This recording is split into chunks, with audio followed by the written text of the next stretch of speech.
98 reformasi juga bergeraknya karena permasalahan ekonomi juga. Pergantian Menteri Keuangan menurut saya dengan kita memiliki seorang nahoda baru ini merupakan salah satu cara untuk mengatasi kebuntuan atau permasalahan yang selama ini terjadi. Apapun gayanya kalau menurut saya, yang penting kebijakannya bisa memberikan solusi. Iya, iya, iya.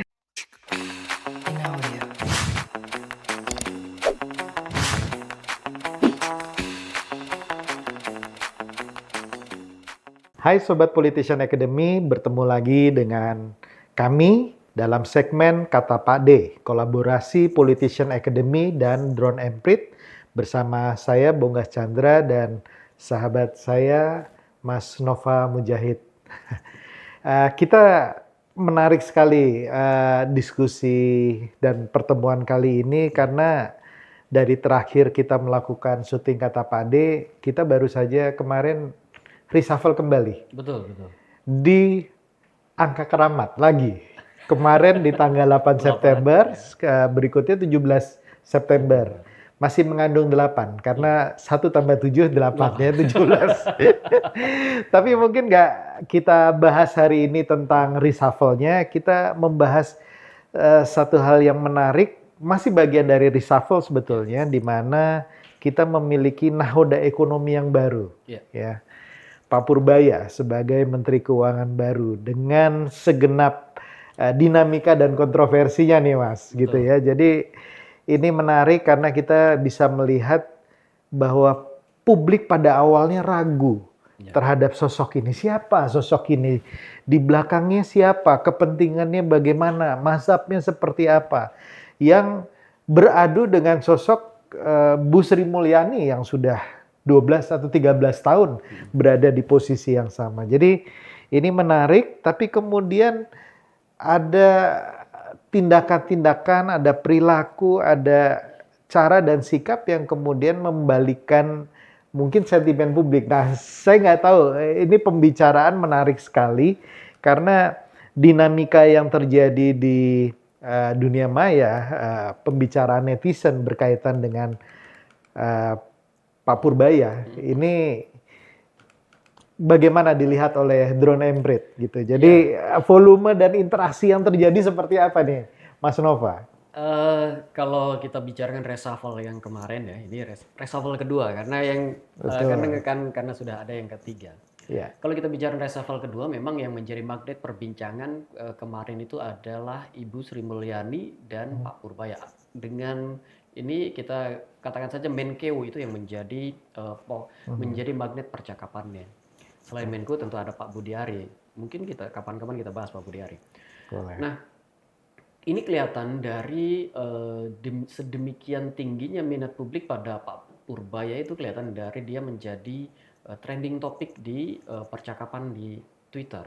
Setidaknya menjadi trending topik pada selama beberapa hari tentu saja percakapannya langsung digabungkan dengan Sri Mulyani gitu ya. Betul. Sri Mulyani Bu Nurbaya, Sri Mulyani digantikan oleh Nurbaya, kira-kira begitu. Ya. Tetapi ini menguasai percakapan di media sosial, tidak hanya di Twitter. Kalau di Twitter kita lihat enak sekali ada ininya, ada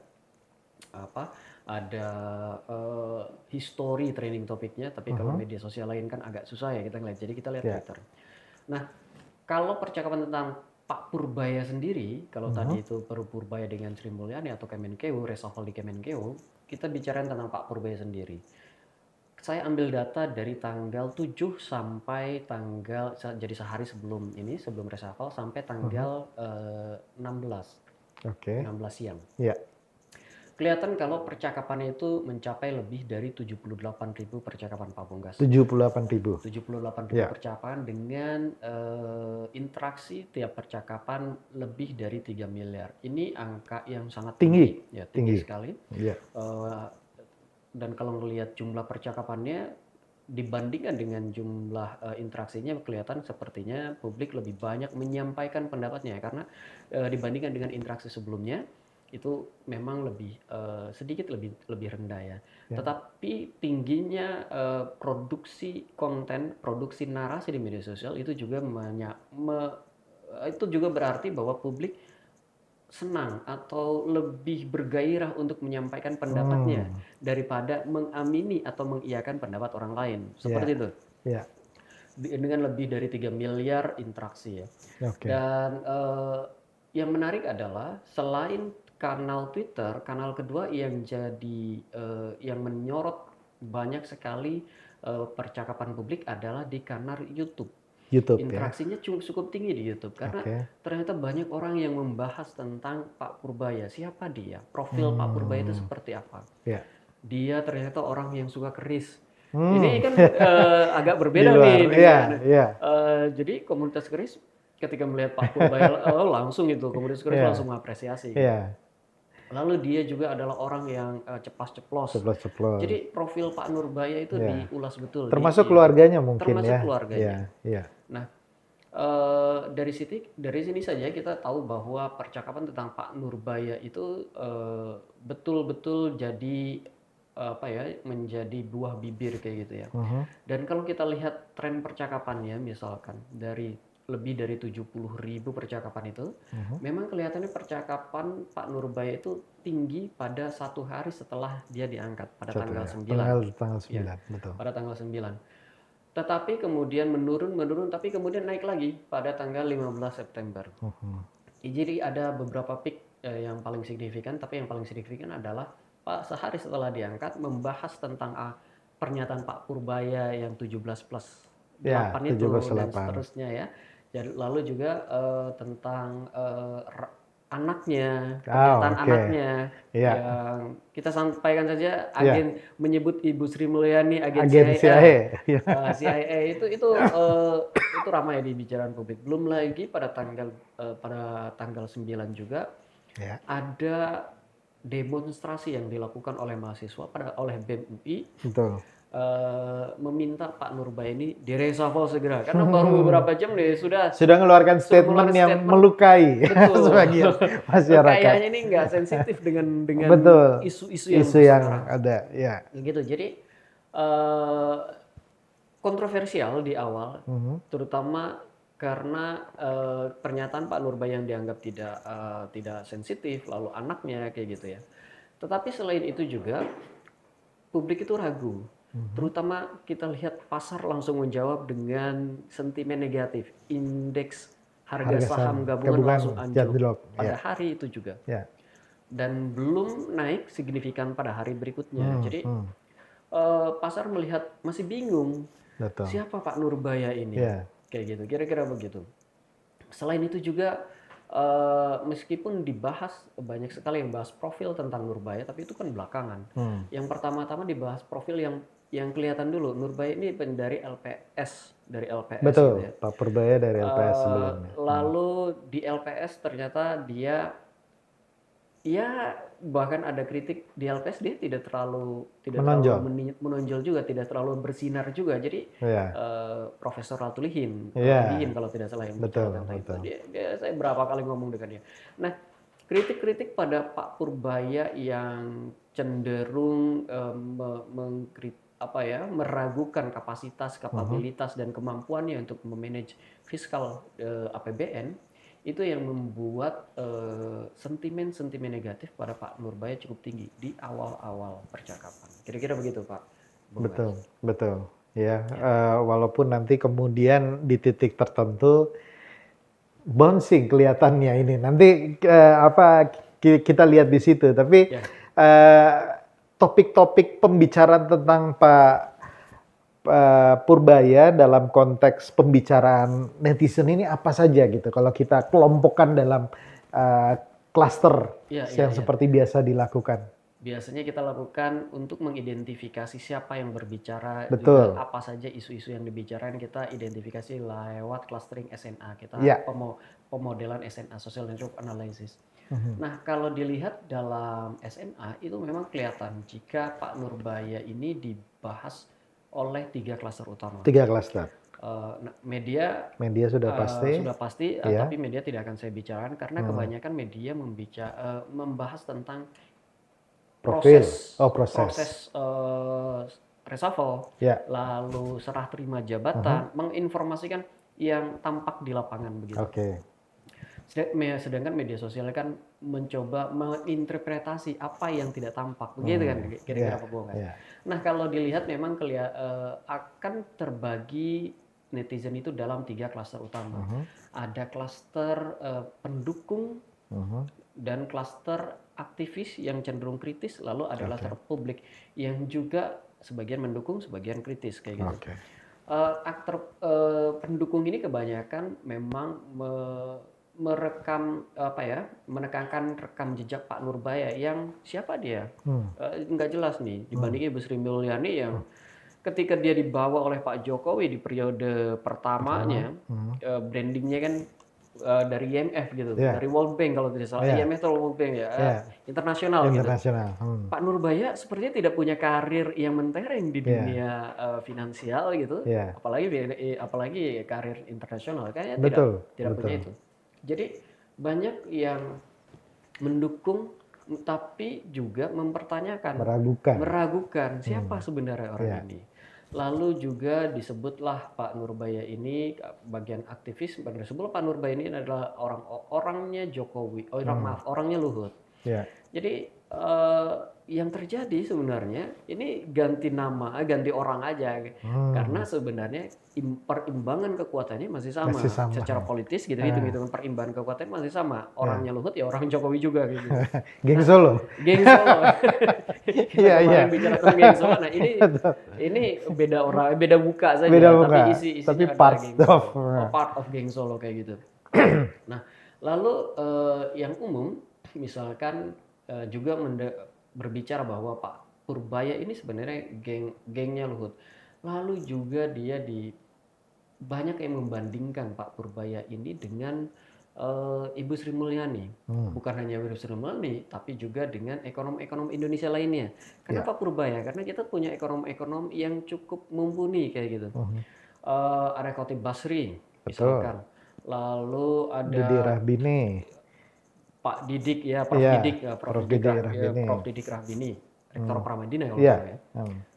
Sempat berseteru juga dengan Pak Purbaya kan beberapa hari kemarin. Dan lain-lainnya. Jadi banyak sekali ekonom. Kenapa Pak Purbaya yang ditarik kayak gitu? Jadi kenapa sosok dia yang dekat dengan Luhut mungkin masih bagian dari geng Solo dan sebagainya. Itulah yang menjadi perbincangan publik. Pada awal-awal sampai kemudian Pak Nurbaya berbicara di DPR pada saat rapat dengar perdana dengan DPR, rapat perdana dengan DPR itu kira-kira seru itu, rame. Seru betul. Itu dan di media sosial juga itu saya kira menjadi titik balik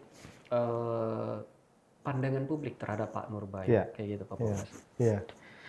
Nah, kalau kita berbicara mengenai sentimen publik di awal tadi ragu-ragu, kemudian ada kekhawatiran, kemudian,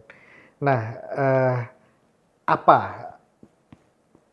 kejadian atau kebijakan atau sikap yang terjadi berikutnya yang dilakukan sehingga kemudian ini meningkat, berbalik maksud saya? Ya, tadi saya sebut agak ada perubahan. Ada perubahan, betul. Publik ya. Jadi kalau kita lihat sentimen negatif pada Pak Purbaya itu sebenarnya didorong oleh dua hal. Pertama, profil Pak Purbaya yang tidak diketahui banyak oleh publik. Profil itu kemudian berhubungan dengan mampukah dia, kapasitasnya seperti apa dan sebagainya. Yang kedua adalah dengan aktivitas di orang-orang di sekitar Pak Nurbaya. Tentu saja dalam ini adalah keluarganya. Anaknya Pak Purbaya yang laki-laki itu banyak dibahas juga di media sosial. Dua itu yang kemudian menjadi pendorong percakapan negatif pada Pak Purbaya. Tetapi Pak Purbaya yang karirnya di LPS dan itu membuat orang bertanya-tanya juga, sebenarnya mampu nggak dia begitu ya? Betul. Nah kemudian itu yang membuat percakapan negatif tinggi pada tanggal 8 serta pada tanggal 9. Tetapi kemudian setelah itu banyak yang memberikan testimoni terhadap Pak Purbaya bahwa dia memang gaya komunikasinya seperti itu. Bahwa dia orangnya merakyat. Bahwa dia orangnya memang pandai sekali untuk menyederhanakan, bukan menyederhanakan masalah ya, tapi komunikasinya itu membuat permasalahan-permasalahan yang sulit menjadi mudah lebih mudah dimengerti. diterima, mudah Oke. dimengerti kayak gitu. Banyak yang memberikan testimoni-testimoni, termasuk juga testimoni tentang karir-karir, jabatan-jabatan yang diemban Pak Purbaya, dan kebanyakan positif kayak gitu. Lalu kemudian Pak Purbaya ada dua hal yang saya kira sangat berpengaruh terhadap sentimen publik. Pertama, ketika dia mengakui bahwa dia gaya bahasanya koboi, lalu dia juga kagetan, itu publik Menteri kagetan. Menteri kagetan. Itu diapresiasi loh. Oke, kamu kagetan, tapi kita tunggu gebrakan apa yang akan kamu berikan kayak gitu. Lalu setelah itu Pak Purbaya melakukan rapat di DPR dan dia mengkritik DPR dengan mengatakan, kalau tidak salah dia mengatakan, kritik seperti ini atau pertanyaan seperti ini harusnya ditanyakan kenapa baru keluar sekarang, harusnya ditanyakan dari ratusan rapat sebelumnya kayak gitu. Nah, keberanian Pak Purbaya untuk mengkritik DPR itu kemudian banyak diapresiasi, karena kita ingat beberapa minggu sebelumnya DPR menjadi banyak sasaran kritik, koreksi pada DPR banyak sekali, dan ketika dikritik orang langsung mengapresiasi. Lalu setelah itu adalah pernyataan Pak Purbaya tentang kebijakan ekonomi dia, bahwa dia ingin memindahkan gitu dana yang ada di BI ke Bank Himbara sebesar 200 triliun kalau tidak salah. Betul. Tentu itu dipertanyakan oleh Pak Prof Didik. Ini nanti kamu melanggar undang-undang ini kayak gitu. Lalu oleh yang lainnya, ini nanti teknisnya seperti apa dipertanyakan. Tetapi gestur itu bahwa dia ingin membuat uang berputar dan jika ke Himbara pun nanti kan dia minta ini disalurkan ke UMKM agar perekonomian menjalan kayak gitu. Gestur bahwa dia ingin menghidupkan UMKM itu diapresiasi oleh publik. Oh, ini oke nih kayak gitu. Nah, selain itu juga adalah pernyataan Pak Purbaya bahwa dia akan melakukan evaluasi terhadap berbagai program, misalkan bea cukai, lalu juga transfer ke daerah, transfer ke daerah itu kan dievaluasi oleh dia. Termasuk MBG. Termasuk disentil juga. Iya, disentil juga. Padahal ini dananya besar sekali. Betul sekali. Nah, keberanian Pak Purbaya yang menyampaikan, saya kira menyampaikan apa adanya datanya kayak gitu. Itu yang kemudian diapresiasi, dan rencana-rencana dalam bidang ekonominya juga itu kemudian ditunggu, meskipun banyak yang menantang nanti akan seperti apa ininya, teknisnya akan seperti apa. Gitu Pak Bongga. Nah, beberapa hal itu yang menjadi pendorong percakapan menjadi positif. Dan kalau kita, dan itu terjadi pada tanggal 11. Dan kalau kita lihat emosi dalam percakapannya, itu kelihatan kalau di awal-awal memang percakapan itu terlihat agak netral-netral, bukan netral ya, orang masih kaget gitu, orang masih cenderung tidak percaya. Tetapi setelah dia menyampaikan arah kebijakannya ke depan, sudah mulai clear ya. Itu ketika sudah mulai jelas apa yang ingin dia lakukan, berbeda. Emosi antisipasi yang isinya adalah harapan, itu baru kemudian menyeruak dalam percakapan publik. Kayaknya orang ini perlu kita beri kesempatan. Kira-kira seperti itu. Betul. Ini orang perlu kita beri kesempatan untuk melaksanakan program-program kerjanya. Dari situ kritik BEM UI yang disampaikan pada tanggal 9 itu nggak beralasan, jadi nggak beralasan lagi. Kira-kira begitu Pak Bonggas. Siap. Jadi kita bisa lihat bahwa publik kemudian melihat ada setitik harapan di tengah kelesuan ekonomi dan lain-lain. Karena kebijakan-kebijakan setelah reshuffle pun, baik yang dikeluarkan oleh Pak Purbaya maupun Presiden, itu juga mulai terlihat banyak. Dan mudah-mudahan ini dilihat sebagai sebuah keseriusan pemerintah untuk menghadapi masalah, terutama perekonomian. Betul. Nah, Pak Bonggas, dari berbagai macam yang disampaikan Pak Purbaya, sehingga Pak Purbaya kemudian diberi publik sepertinya akan memberi kesempatan Pak Purbaya. Ada program-program yang menarik menurut saya. Ada pemindahan Transfer ke dana daerah, TKD. 200 triliun ke Himbara Oh itu yang untuk 200 menghidupkan ya. UMKM. Lalu yang kedua adalah transfer ke TKD yang sedang dievaluasi oleh Pak Purbaya. Sepertinya akan dibuka beberapa pos untuk yang pasti akan naik daripada tahun sebelumnya kayak gitu. Nah, menurut Pak Bonggas, kalau melihat ini ada dua hal itu, gimana pandangan politician akademi Bonggas? Ya, baik. Saya kebetulan banyak diskusi juga dengan teman-teman kepala daerah gitu ya, dan sama mereka melihat ada sebuah harapan terhadap kebijakan yang awalnya seperti kebijakan efisiensi yang dianggap mengkerangkeng pemerintah daerah gitu ya, yang dimana banyak yang sebagian besar masih bergantung dari dana pusat. Nah, dengan adanya peninjauan kembali gitu ya, dan saya dengar baik Kemendagri, Kementerian Keuangan sedang juga berbicara dengan Apexi maupun Apkasi termasuk DPR. Saya melihat ada kegairahan baru gitu. Jadi ini dilihat sebagai, diapresiasi juga sebagai suatu hal yang positif. Ya, memang belum tahu dananya sebesar apa yang akan diberikan atau disalurkan, tetapi sudah ada harapan bahwa ini menjelang 4 bulan terakhir gitu ya, ini dana-dana ini bisa membuat stimulan baru di daerah gitu ya, sehingga kalau di daerah bergerak kemudian secara nasional ini juga akan menjadi positif. Jadi intinya sangat ditunggu oleh daerah agar ini betul-betul terrealisir nyata. Nah, permasalahan berikutnya sebetulnya tinggal prioritas ya, karena ada 545 kabupaten kota dan provinsi di seluruh Indonesia. Nah, yang harus diberikan prioritas ini program seperti apa, daerah yang mana dulu. Nah, ini mungkin jadi perdebatan berikutnya gitu ya. Tapi saya yakin pemerintah Menteri Keuangan, Kemendagri juga bisa memiliki sebuah mekanisme untuk penyalurannya itu nanti akan seperti apa. Tapi yang pasti hal ini disambut positif, Mas. Gitu ya. Jadi tidak terlalu banyak berbeda dengan yang dibicarakan oleh publik di Betul. media sosial ya. Betul.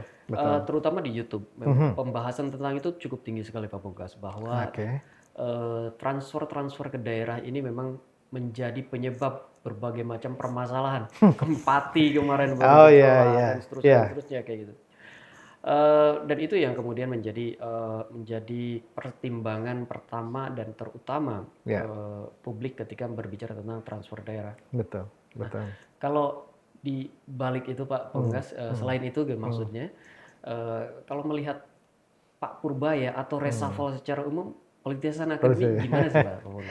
Baik, terima kasih Mas Nova. Jadi sebetulnya kita lihat bahwa secara umum dulu, hampir semua gejolak politik di sebuah negara biasanya berawal dari masalah ekonomi. Ya, negara kita pun seperti itu di 98 reformasi juga bergeraknya karena permasalahan ekonomi juga. Nah, artinya masalah ekonomi adalah satu masalah yang harus dianggap serius oleh pemerintah. Nah, pergantian Menteri Keuangan menurut saya dengan kita memiliki seorang nahoda baru ini merupakan salah satu cara untuk mengatasi kebuntuan atau permasalahan yang selama ini terjadi. Kita nggak mengatakan bahwa Bu Sri Mulyani yang menyebabkan ini, karena pasti multidimensi faktor lah yang mengakibatkan kondisi sekarang. Tapi mencoba resep baru bukan tidak ada salahnya juga kita coba gitu ya. Terus kalau kita berbicara mengenai perbedaan gaya dan mazhab, saya pikir itu sebuah hal yang normal ya. Berbeda orang, berbeda pendidikan, ini sarjana elektro ya ngomong-ngomong, bukan backgroundnya bukan keuangan gitu. Tapi punya cara berpikir yang berbeda, punya mazhab yang berbeda. Selama ini kita 12 tahun lebih itu berada di dalam posisi dan mazhab yang seperti itu, ya, yang mungkin sudah terbaca konvensional sekarang. Nah, dengan adanya mazhab orang baru dengan pendekatan yang baru, saya pikir ini perlu dicoba juga untuk kita lihat bagaimana dampaknya gitu ya. Bukan tidak mungkin resep yang diajukan justru berhasil atau cespleng. Ya. Nah, kemudian yang ketiga, kalau kita berbicara mengenai masalah gaya komunikasi ya, ini kita nggak ngomongin menteri-menteri yang lain ya, yang baru, tapi Pak Purbaya ini gaya ceplas-ceplos, gaya straightforward, gaya koboi Cowboy katanya ya. ya. Menurut saya ya balik apapun gayanya, kalau menurut saya yang penting kebijakannya bisa memberikan solusi. Iya, iya, iya. Karena gaya itu kan sesuatu yang menyertai saja gitu ya. Iya. Dan kita tidak bisa memaksakan gaya seseorang. Ya. Mungkin cara ngomongnya berbeda dengan Bu Sri yang hati-hati sekali, tertata, sistematis gitu ya. Tapi ya balik lagi, apapun gaya komunikasi, memang yang paling penting adalah kebijakannya bisa mengatasi masalah atau tidak gitu. Jadi saya pikir 3 poin itu. Nah, mengenai satu hal mungkin mengenai empati. Yang penting punya empati terhadap permasalahan masyarakat gitu ya, dan apa yang sedang dihadapi. Nah, yang terakhir mungkin saya atau Politician Academy berada di posisi yang mirip dengan mayoritas sentimen publik tadi. Cukup optimis dan mari kita beri kesempatan gitu ya. Karena masalah ekonomi di negara kita bukan sebuah masalah yang mudah ya. Ratusan juta orang, berbagai dimensi, dan kita juga jangan lupa ada masalah geopolitik di luar sana yang mempengaruhi juga kondisi domestik kita. Jadi masih berbagai faktor, tapi sentimen yang sudah positif ini harus dimanfaatkan oleh Pak Purbaya dan tim untuk kemudian bisa menghasilkan kebijakan, dan kita juga sebagai publik harus juga terus mengkritisi apa yang dilakukan, kemudian kita percaya, dan ya sekali lagi mari kita berikan kesempatan kepada Pak Purbaya dan tim, kemudian agar bisa menyelesaikan permasalahan-permasalahan ekonomi di negara kita. Mungkin itu. Demikian Sobat Politician Academy, diskusi kita hari ini. Semoga bermanfaat dan salam kebangsaan.